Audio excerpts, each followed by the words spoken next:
okay podcast. That's how you get spinal meningitis. It was weird. Oh. Sorry. So, all right. So I was outside with my daughter. We're walking around the community. Thanks for clarifying.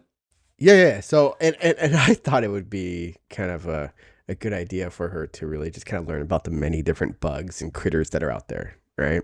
So we're walking around, and first I kind of see like an ant, right? And then we see like a ladybug, and I'm picking up the ladybug, and she goes, oh, she gets kind of shocked. So I'm picking up on my finger, and I'm like, oh, it's a ladybug. It doesn't bite, right? And she's like, oh, no bite. The ladybug doesn't bite. I'm like, yeah, they don't bite. And then we see an ant. I'm like, oh, don't mess with the ants. Yeah. You leave them alone, they'll leave you alone, but they can bite. Not all of them bite, but some of them do. And then we move on to another thing. And then spiders. Oh, yes, spiders. Don't touch spiders. Spiders, they're bad. No, they're not bad. They're spiders. You just don't touch them, right? Like, they can bite. Not all of them bite.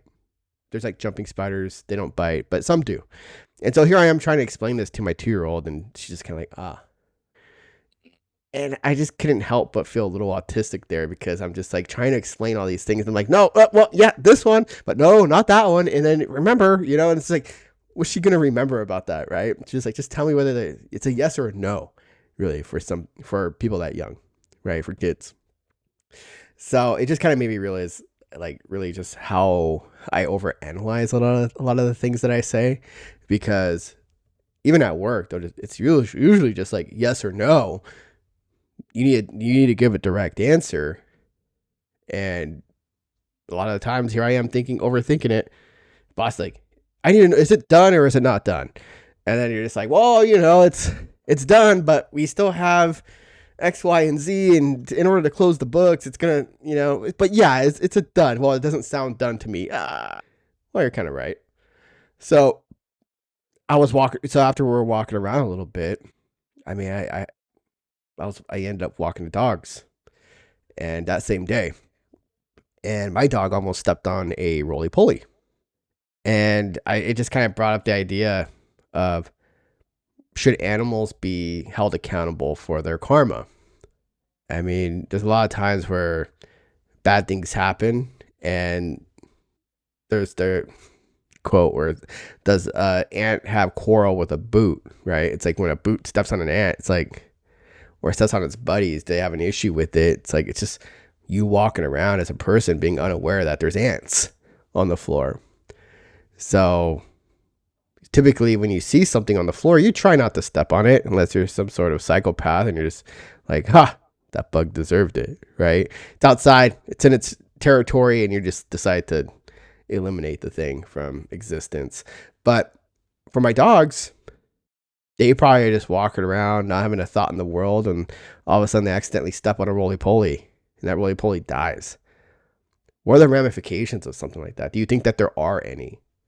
Oh man, that's a pretty heavy one. But if we're gonna be heavy this quick, I'm gonna keep it very simple. You really can't get mad at yourself when it comes to stepping on things or doing things that you can't see or feel or touch or even know that you're doing wrong, so to speak. So I don't really think that there is a conscious like that for those particular animals or insects or bugs. It's yes, no.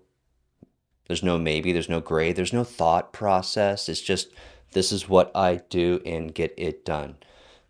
If something happens, well, that's it. And it's the same thing too with what you do. And just got to keep it simple. Don't, you can overanalyze it, get into your second question or your second thought. Overanalyzing it. We all do it because we're nervous to give the actual answer. And that's probably everybody's concern, because like, you don't want to look stupid. You don't want to look incompetent. But the right answer is to give the correct answer.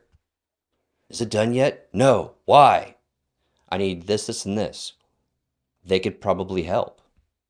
So if you're at a crunch, they ask the question, you need to give them the direct answer to be able to get what you need. Then you can go into this is what I got, this is what I need, this is da da da, this, and so on. With the kids, keep it simple. Hey, well, let's not touch that right now, and just keep it away from a lot of things that it may be innocent. Well, that one may be innocent. That spider might be innocent. That bug might be innocent. But there are so many others Yeah. that they're just not ready for. Like, you know what? Don't blow their mind at 2 years old. Yeah. That just be Yeah. like, you know what? Let's No, just leave them no, no. Yeah. alone. And, we'll talk about it later. It's like, oh, we saw this. Like, yeah, it was a spider.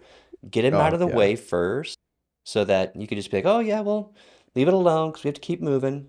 But at least they have an idea of what that was because then they might bring it up again. Then talk Mhm. about it. And it's Yeah. like, yeah, this spider, because they'll have more questions. Because what if they want to go up and touch it when you're not looking while you're trying to explain to them? And it could be a good spider, bad bug. It's too much.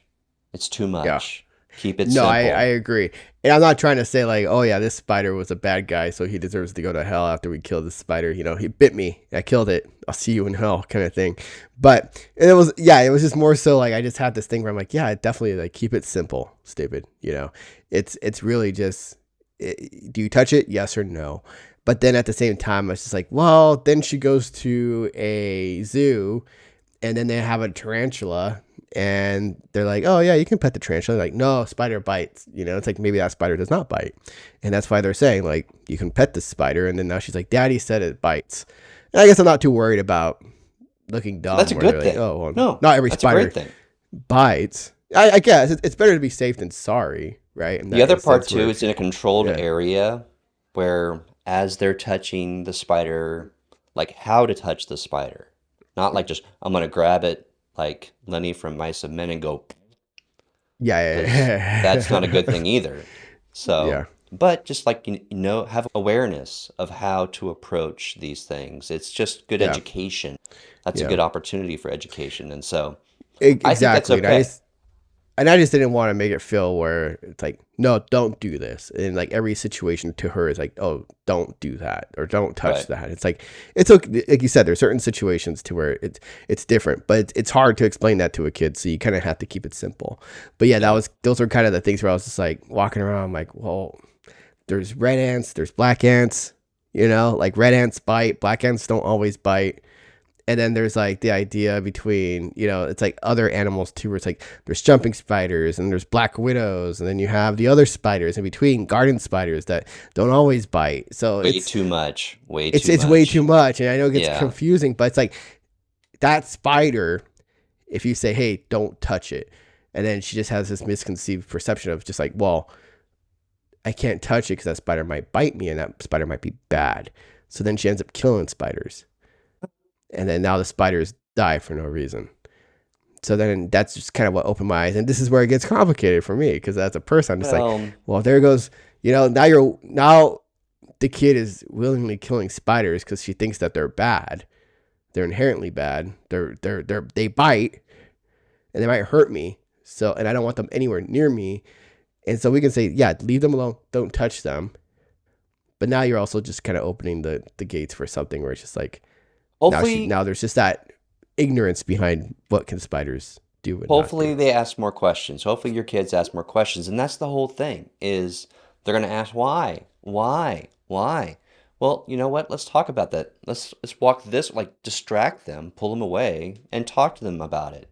It's like like that's when you can just like if you know for a fact like she's getting ready to go up to a tarantula that's not been, depoisoned or whatever, that's a bad idea.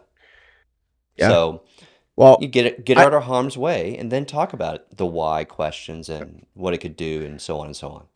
I think you're avoiding kind of the real answer that I'm trying to get.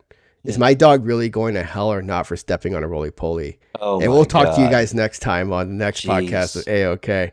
Have a good day, everybody. Later, y'all.